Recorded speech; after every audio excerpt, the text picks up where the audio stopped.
Welcome back to another unsolicited and uneducated football analysis by your friend David Valentin. This time, my friends, do I have an interesting video for you guys.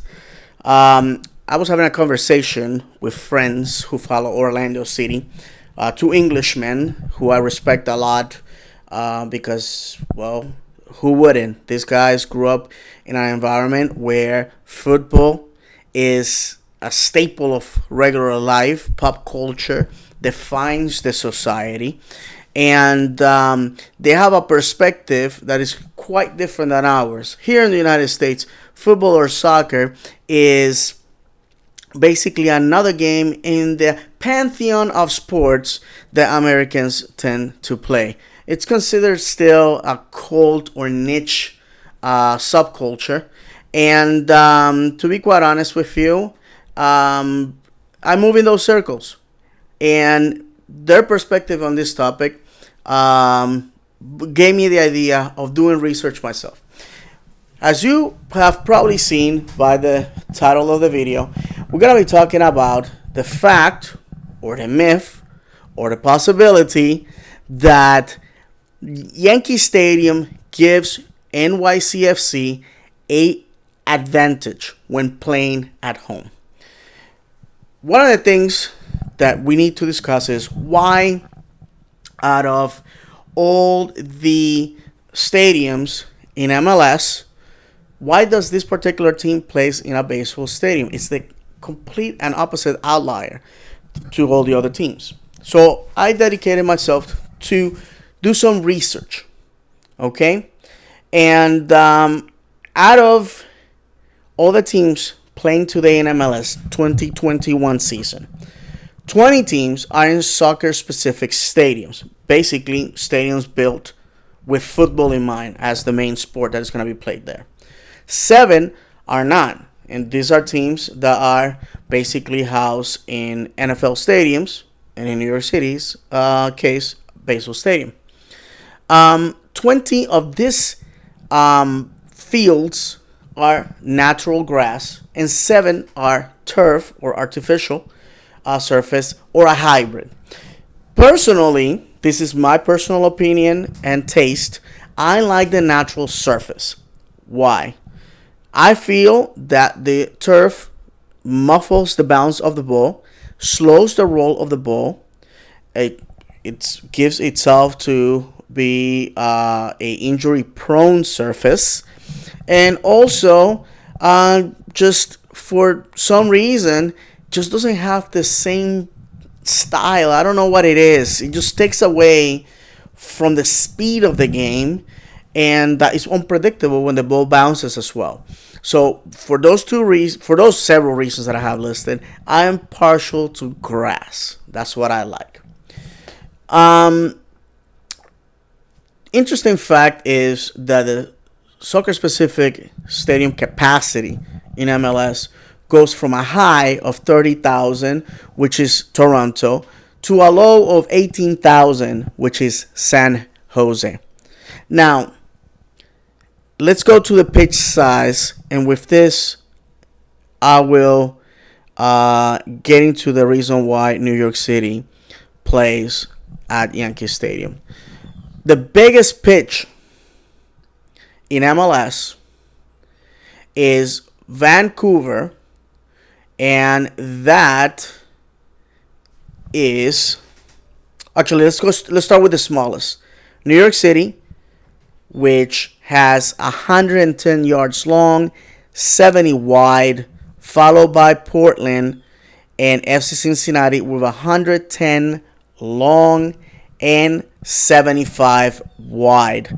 FIFA defines the perfect pitch or the perfect dimensions as 120 yards long and 75 wide.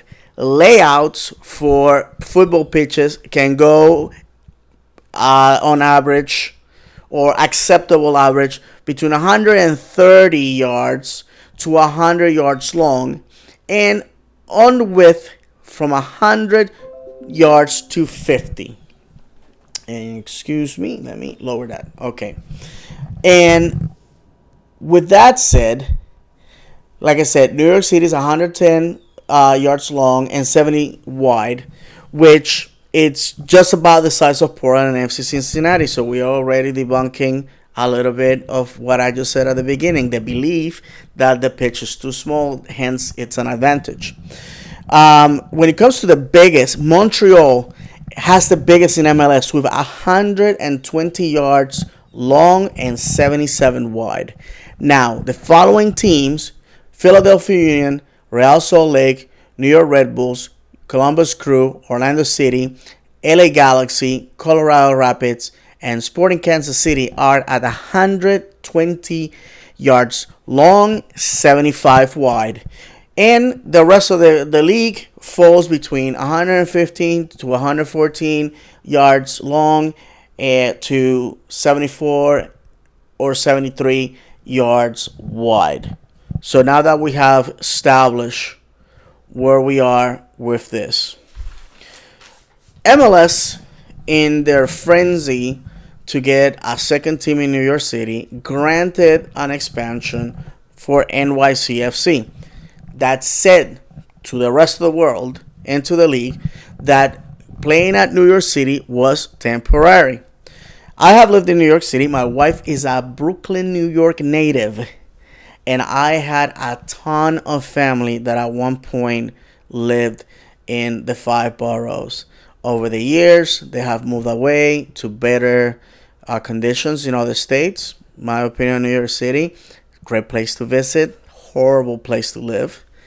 If you live there, my apologies. It's a fact, and there's a reason why New Yorkers make the most or the largest group of non-native Floridians in our state.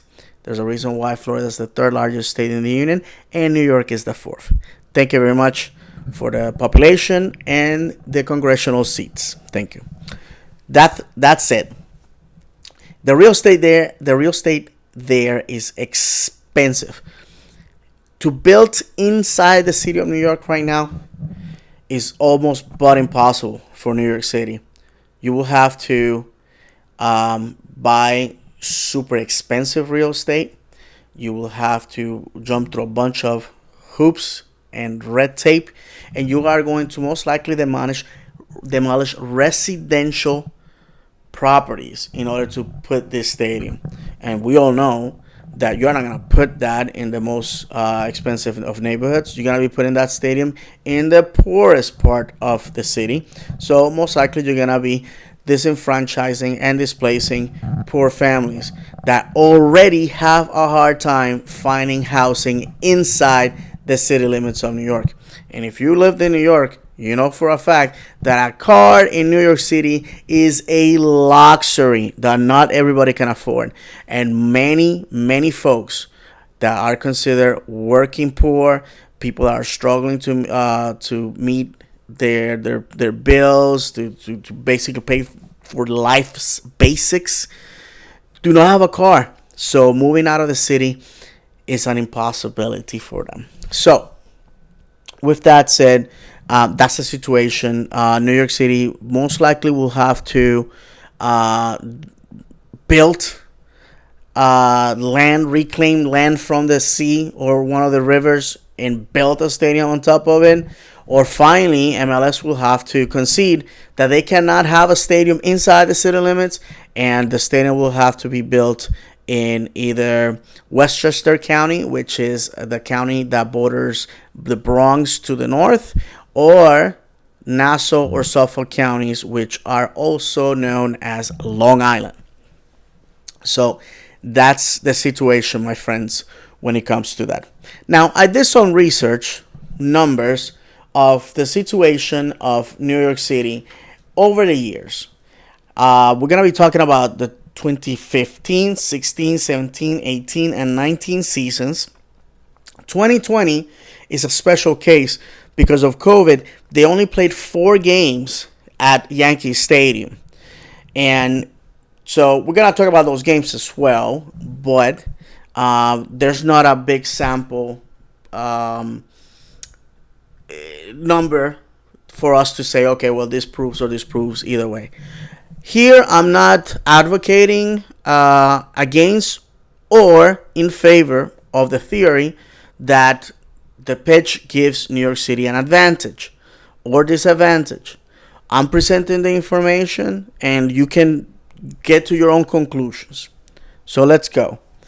In 2015, their worst season ever, their expansion season under Jason Kreis, who was fired at the end of that season, we had New York City winning 6 games at home, tying 4 and losing 7. In contrast, on the road, they won 4, drew 3, and lost 10.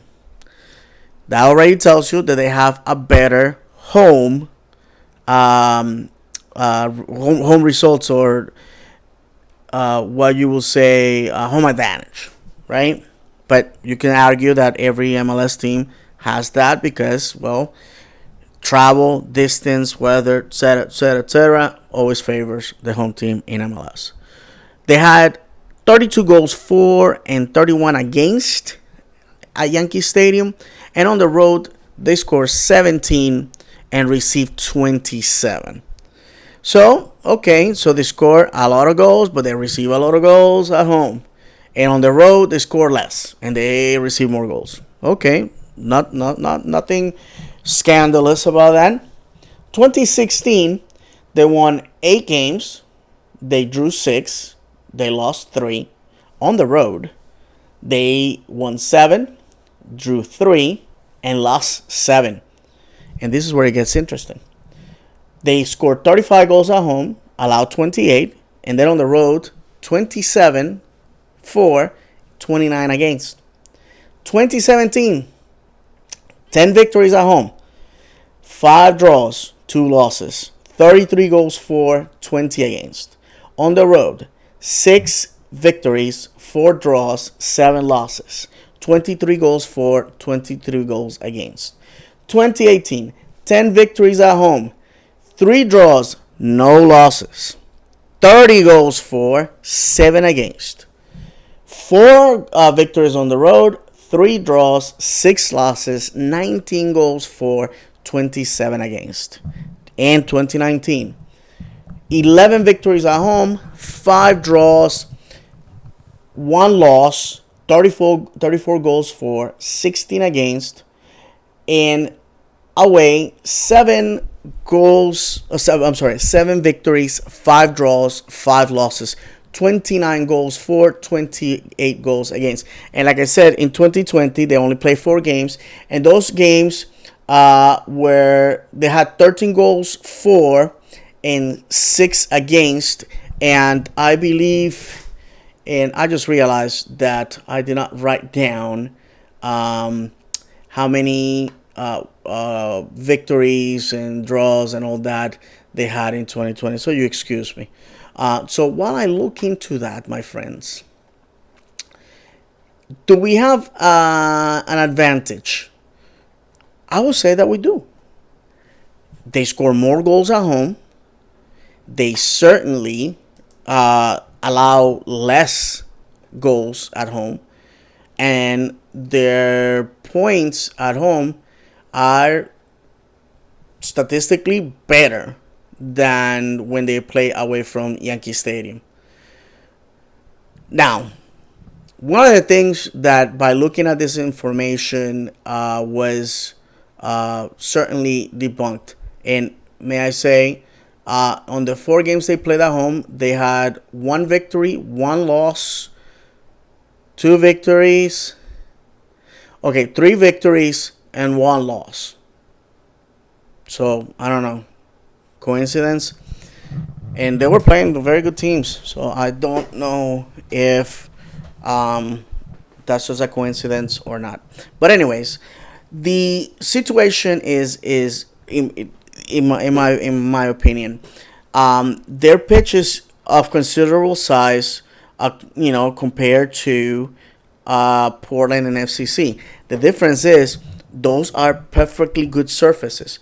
One is natural, or actually one is a hybrid, I should say, and one is artificial. But something about New York City, it's awry. Part of the pitch sits on the infield of the baseball diamond, so grass has to be put on top, and this creates the sensation that you are on top of a pad or carpet that is not properly secure, and you feel like you're gonna fall off. Players have complained that the sideline that faces the camera as you're watching the games on TV, it's hard to judge if you have more pitch to go to or you're out of bounds, and this happens quite often. Also, a friend on Twitter compared these games as a basketball game, because if you lose the ball, you immediately have to transition to defend, because within a couple of steps, the opposition will punish you on the other side. And to me, I think that the team that plays 17 home games in those conditions, in a pitch with a questionable surface, size that is not the biggest, is going to have the advantage, because they have to play in those conditions 17 times versus 1 or 2 times from the other teams. Now, I'm going to be devil's advocate for a second. You go to play there, you go to play football, just like in any other place. You have trained for it, you go, and you are supposed to win. Simple as that. And there's always excuses for teams to underperform. My team certainly, in their last visit to that stadium, had a horrendous 5-0 result. But, I rationalize it by saying, well, 9 of our starters were not there. There's injuries. There's international call-ups, etc., etc. But on the same token, we have gone to that stadium and won decisively. But when you look at the numbers, you see that New York City scores more goals at home, lets less goals at home, and wins more at home. Food for thought. I don't know. Maybe psychologically, the teams that are going there are buying into the idea, the myth, whatever it is, that the pitch is too small. Now, I have certainly seen games at Cincinnati and Portland, and I never get the feeling or the impression or the idea that the pitch is too small, because the teams tend to transition and play as if they would anywhere else. So what is it? Is it psychologically we are being influenced by the fact that it's a baseball stadium? Psychologically, are we telling ourselves this is abnormal, therefore something strange has to happen? Or are we buying into the banter from players and fans alike that this shouldn't be a place to play football in the United States? I don't know. Well, I hope you learned something new. I hope that this can serve you as a catalyst to show your friends that you know a little bit more of MLS, a little bit more of football, and perhaps introduce yourself as somebody that is educated and savvy in all things MLS. I guarantee you this information may save your life one day at a dinner party.